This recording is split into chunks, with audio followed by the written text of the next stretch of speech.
Hello my friends, today we will take a look at two third-party standard zooms for E-mount.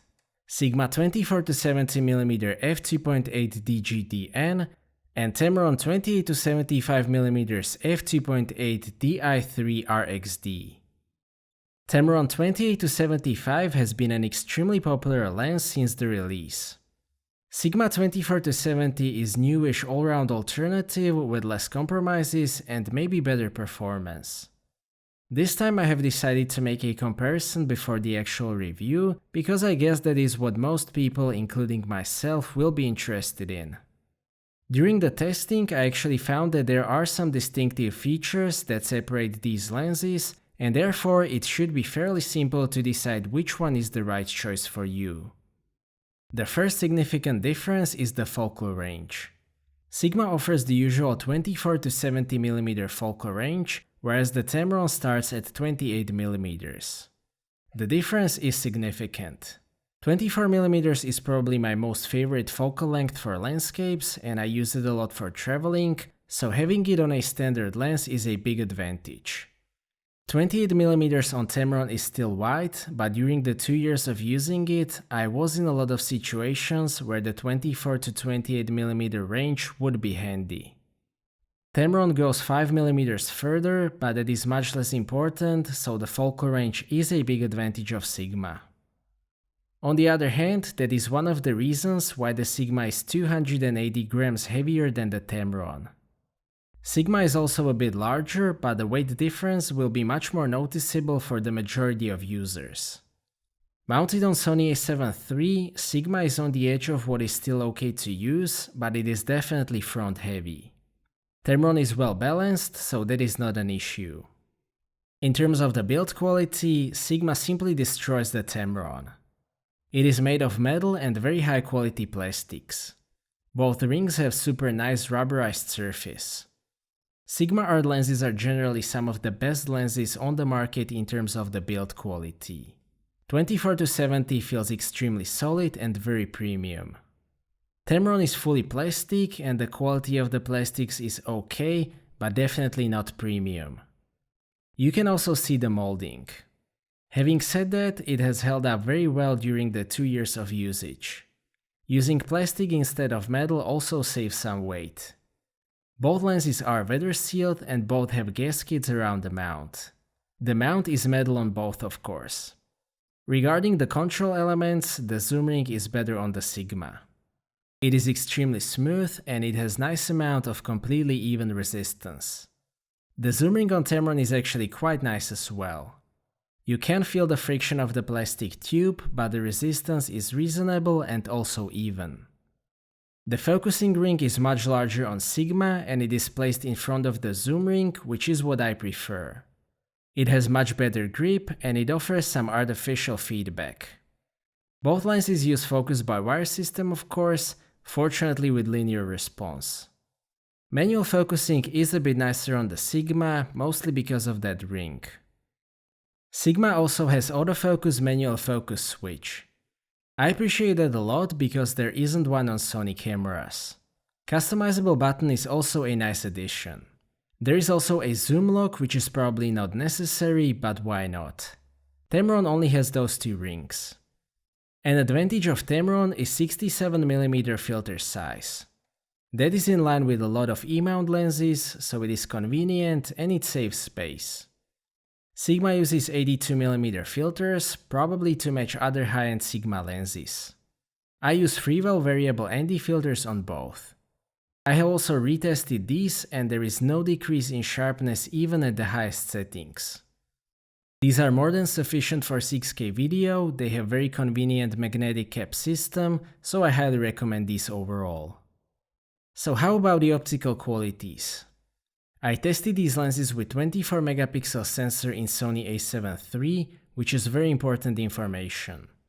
This sensor has relatively low pixel density and for these new mirrorless lenses it is a piece of cake.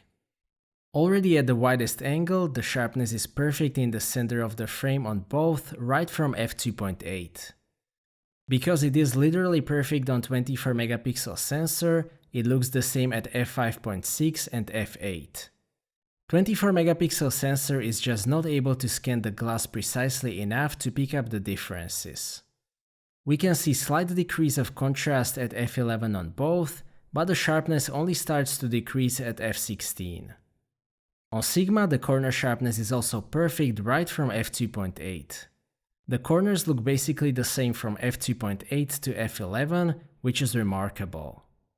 The only difference is a tiny bit of chromatic aberration in the corners at f2.8. On Tamron, there is a slight improvement from f2.8 to f4 in the corners.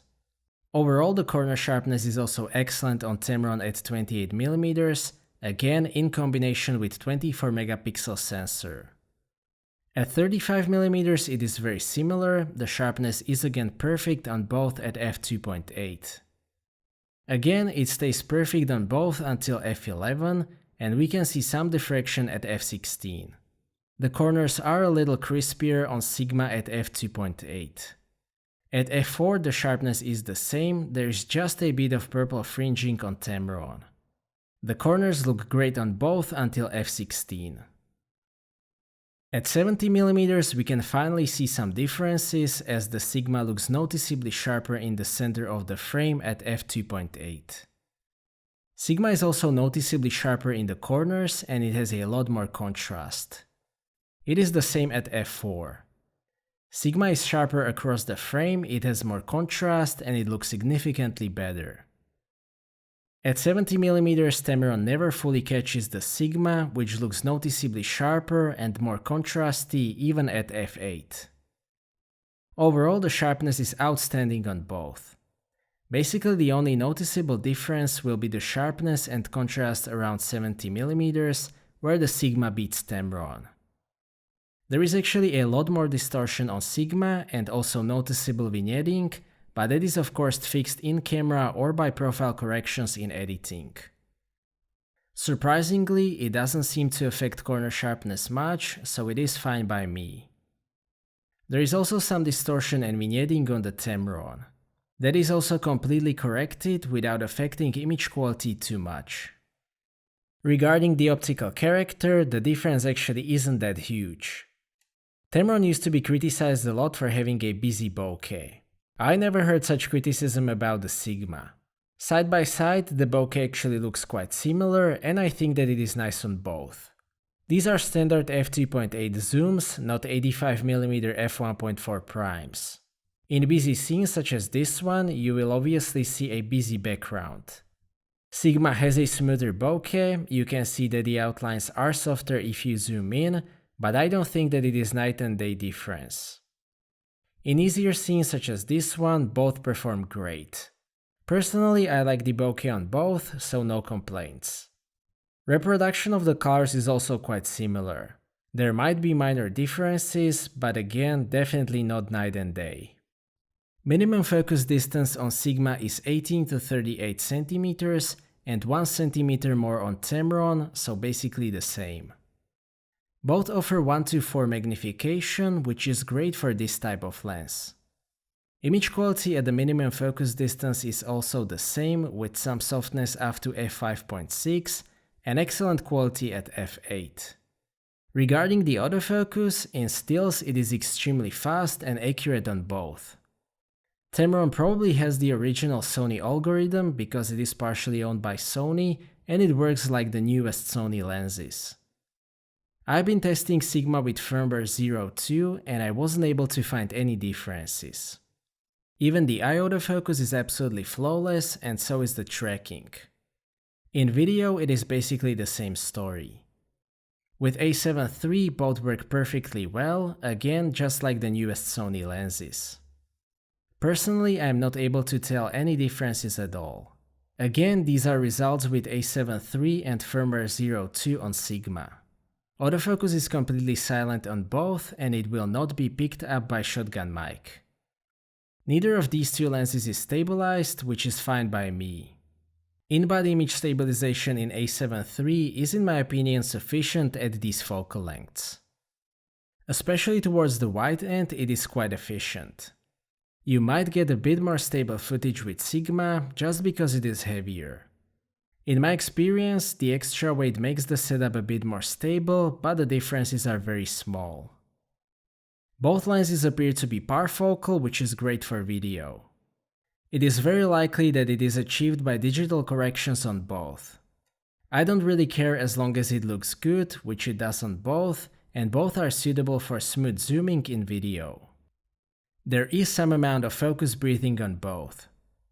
On Sigma it is acceptable in my opinion, and it decreases at longer focal lengths where you would probably do focus pulls in video. There is noticeably more focus breathing on Tamron, but I would say that it is still acceptable for a standard zoom lens. Just keep in mind that these are not cine lenses.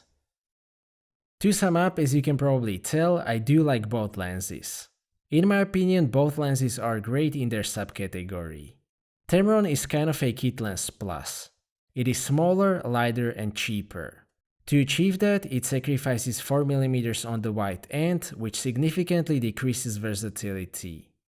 The sharpness is great overall, but it decreases towards the long end. Bokeh is probably the most criticized thing about this lens, but as I've explained, I don't agree. The build quality is sufficient, but not premium. Sigma offers the proper full-frame f2.8 experience. It has full 24-70mm focal range, excellent sharpness throughout the zoom range, and in my opinion very nice bokeh. It is sharper than Tamron in extreme situations, and it has more contrast. The build quality on Sigma is very premium. Basically the only two disadvantages of the Sigma are the weight and the price. Sigma definitely performs better, so the question is whether it is worth carrying the extra weight and paying a bit more.